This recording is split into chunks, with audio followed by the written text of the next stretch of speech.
Welcome back to the deep dive. Our focus today is very sharply defined. We are taking you on a thorough exploration of the future we want Model United Nations, our FWWMUN ecosystem. Right. This isn't just about understanding another conference, it's about analyzing the robust institutional framework we built to empower the next generation of global leaders. Think of this more like a strategic briefing. We really want to show you the structural integrity of the strategic partnerships and, the sheer operational scale that lets our initiative go so far beyond a standard academic simulation. And deliver real diplomatic impact. Exactly. We've got a lot of ground to cover, so let's unpack this. We should start exactly where our mission begins, the core mandate that really necessitated this whole global response. Absolutely. The foundation of everything we do is that sense of urgency defined by the UN Secretary General Antonio Guterres. He stated very clearly that the world needs youth engagement and innovative ideas now more than ever. And we are operating in a very specific, high-stakes global environment. So what's critical for you to understand is the backdrop to our work. We aren't responding to, abstract problems. Not at all. We're responding to specific, immediate threats that Guterres himself highlighted. Such as? Well, you have raging conflicts and rising tensions, which are destabilizing entire regions. Then there's the existential threat of the climate catastrophe. We're seeing record humanitarian needs, a constant assault on human rights. And this is a big one. Misinformation. Pervasive misinformation and disinformation. It just fundamentally undermines the ability of nations to cooperate and solve anything. That level of urgency is the crucible where this was all forged. So that brings us right to our organizational response. I mean, if that's the urgency we're facing, the question has to be, what is the institutional response capable of handling a problem of that magnitude?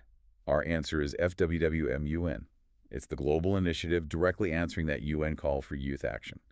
Our mandate is deeply inspired by the landmark 2012 Rio+20 resolution, famously titled The Future We Want. And that's not just a name. No, it's our philosophical and operational North Star. And central to that mission is a very focused, very strategic commitment to the Sustainable Development Goals, the SDGs. Right. We knew that trying to tackle all 17 at once risked dilution of our efforts. So instead, we strategically identified 10 of those SDGs as our key focus areas, the ones most relevant to young leaders and the ones that really benefit from the educational and diplomatic engagement we provide. And the real insight here, I think, is our commitment to move explicitly beyond simulation. Yes. The standard model UN often teaches procedure, but our commitment is to empower youth to draft robust, impactful resolutions on these pressing global issues. So we're cultivating tangible solutions. We're cultivating innovative, tangible solutions designed to be presented to actual world leaders and the relevant UN agencies. The moment you start talking about submitting resolutions to world leaders, though, you introduce huge logistical and diplomatic challenges. This level of ambition just demands an unparalleled scale. So let's look at the data. This is what demonstrates our global impact. We're able to claim that we're the world's largest and most diverse model UN program, and we quantify that with 4 key metrics of our reach. And these numbers, they really validate the need for our structure. Since 2018, we've engaged over 32,000 youth and subject matter experts. 32,000. And that has a profound ripple effect. We track over 2.8 million individuals who've been impacted by the programs and resolutions generated. And the diversity it's just non-negotiable for us. Consistently, we see delegates representing 140 or more countries in our conferences. Achieving that level of geographic representation means coordinating diplomatic protocol across a vast network. This is all built across more than 38 international conferences we've organized globally in just the past few years. It's an enormous logistical footprint. So when you look at those numbers, 32,000 delegates, 140 countries, you realize the institutional architecture supporting all this can't just be a standard, loose nonprofit. No, it has to be robust. It has to be robust. And so our success is built on what we call the architecture, a dual engine. And that dual engine is this unique and powerful combination of 2 complementary entities that ensure both diplomatic integrity and operational efficiency. It's the duality of legitimacy and operation. So on the legitimacy side, you have the Italian Diplomatic Academy, or IDA. This entity serves as our anchor of legitimacy. It provides that essential diplomatic foundation and, crucially, the formal UN accreditation. And then operating in synergy with that is the World Council for Youth and Diplomacy, WCYD. This is our New York-based management arm, and it acts as the engine of operation. Right. It drives the high-speed global logistics and strategic governance you need to manage a 140-country footprint. And that synergy, that link between formal recognition and agile deployment, that is the absolute key to making our model work worldwide. It is. Okay, so that's the big picture. Now let's dive into the specifics of this dual structure, starting with the anchor of legitimacy, the Italian Diplomatic Academy. So the IDA is our organizing and sponsoring NGO. It provides the institutional backbone, and their affiliations are critical because they define our level of access and our diplomatic credibility. First and foremost is the official association with the UN Department of Global Communications, the DGC, Yes. and that DGC affiliation. It's not just a logo on a website, is it? Oh, not at all. It is the authorizing mechanism. It allows IDA to actively promote UN activities, and this is the key. It grants our representatives accreditation and access to the UN headquarters in New York. Without that official access, the whole program loses its unique diplomatic authenticity. Exactly. Furthermore, that legitimacy is cemented by academic recognition.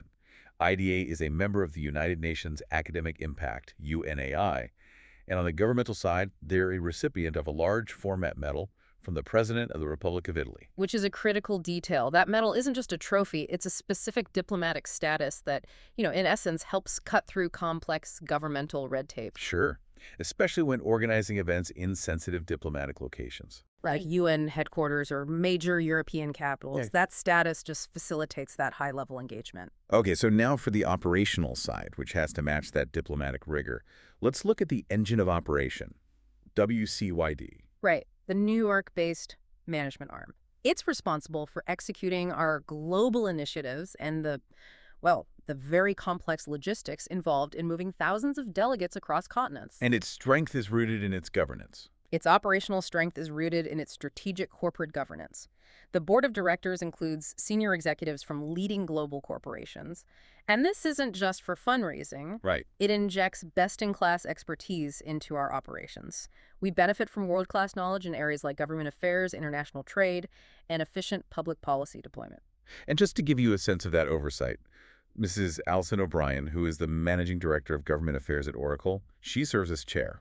Mr. Ramon Zertuch, Director of Government Relations at Fluor, is the vice chair. And Ms. Selena Jackson, Senior VP of Global Government Relations and Public Policy at Procter & Gamble, is a director. So having executives from Oracle or P&G means that WCYD operations benefit from, supply chain excellence and sophisticated government relations strategies. That's a level of efficiency you rarely see in traditional educational nonprofits. And that allows us to scale globally without the typical bureaucratic drag. Exactly. So the obvious question becomes, how do these two powerful entities, one rooted in diplomacy, one in corporate efficiency, how do they integrate without friction?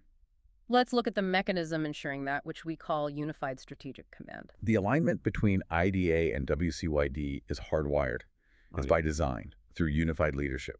This centralized structure is why, when a delegate participates in a conference in Nairobi, the experience, the protocol, the documentation, it all feels exactly the same as in New York. It avoids that local variability. It does, and it allows for rapid, coordinated deployment across our entire massive network. And the key to this unification rests on two individuals holding unified roles. Abdurrahman Shabib holds both the executive director function for IDA and president of WCYD. So that's the single point of control for strategic and executive command. Across both engines. Yeah. And likewise, Ms. Tanya Albertini serves as the head of international programs for IDA and treasurer of WCYD. Which ensures that comprehensive operational and financial integration.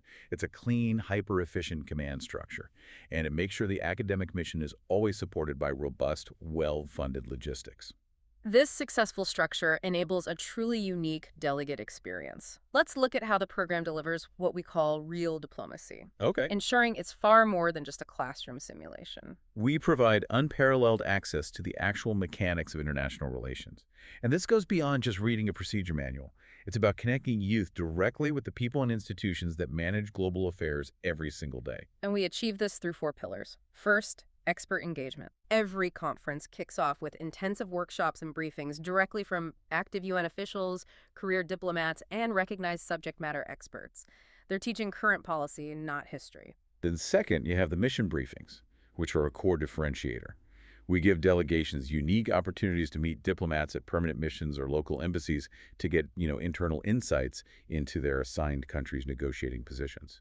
You can't get that from a Google search. Not at all. Third, the real-world output. This is maybe the most crucial element. I'd agree. The objective is to produce high-quality resolutions that are rigorous enough to be submitted to relevant UN agencies and world leaders for formal consideration. And finally, for academic validation, we offer optional certified training. This is organized by the New York Academy of Diplomacy, and it offers transferable university credits. So the time spent isn't just an extracurricular. It's a tangible academic asset. Exactly. But when you offer that level of access and output, submitting resolutions to the UN, offering university credit, it raises an important question. What's the institutional validation for that? Let's turn to the institutional proof. The proof really starts with our DGC association, which we mentioned earlier. That guarantees direct access to official UN media channels, and this is vital. So our events are documented and broadcast. Where? On UN Web TV, which is the UN's official online platform, and that explicitly confirms the official nature of our activities. It shows we're an authorized partner. And I think nothing confirms that legitimacy more powerfully than the testimonials from the highest levels. Ban Ki-moon, the former UN Secretary General, personally congratulated our participants for taking part in what he called, and this is a quote, one of the most practical, hands-on experiences in international diplomacy for young people. You can't get a better confirmation than that. That's the institutional proof that we are not just simulating the mandate. We're delivering on it. We are delivering on it. And that institutional strength lets us think big. So let's unpack the 2026 logistical strategy. We're talking about a strategy of unprecedented scale. Our logistical model is highly professionalized, it's scalable, and we're managing over 20 distinct international conferences scheduled for 2026 alone. What's important here is that these locations, they aren't just chosen randomly for tourism. No, they're strategically selected. They're diplomatic, economic, and geopolitical hubs. You can see this strategy right in our global footprint. So in Europe? In Europe, we prioritize diplomatic centers. Rome, Paris, London, Geneva. In the Americas, major policy capitals. New York City, Washington, D.C., Mexico City, Rio de Janeiro. And we're deeply engaged in Africa. Deeply. Conferences scheduled for Nairobi, Johannesburg, Marrakech. And the Asia and Gulf region includes key anchors like Abu Dhabi, Shanghai, and New Delhi. And deploying a centralized program with the same rigor across Nairobi and Geneva, that is the true testament to the dual engine's efficiency. It is. So here's where it gets really interesting for the delegates themselves, the anatomy of the conference. Let's walk through the intensive 4-day journey based on our typical schedule in, say, New York or Istanbul. Okay. Day 0 is all about arrival and accelerated immersion. This covers early registrations, the crucial mission briefings to set the stage, and that optional 3-hour certified training that carries university credit. We really hit the ground running. Day 1 is the foundations and the formal opening. This includes intensive workshops, a thorough rules of procedure briefing, and then the formal opening ceremony with high-level speakers. And that's immediately followed by the first committee session. Right. Day 2 is all about deliberation and networking. This is committee sections 2 and something 3. Where the bulk of the drafting and negotiation really happens. But we balance that intensity with important social events. The FWW Leaders Run, the Delegate Dance. Because diplomacy requires both rigor and relationships. And finally, Day 3 concludes the process. We hold the final committee session 4th, where resolutions are finalized and voted on, followed by the formal closing ceremony and the symbolic national parade. It's immersive, intense, and career-building. And we have to underscore the academic core that underpins everything. This is what ensures the training translates into verifiable, real-world impact.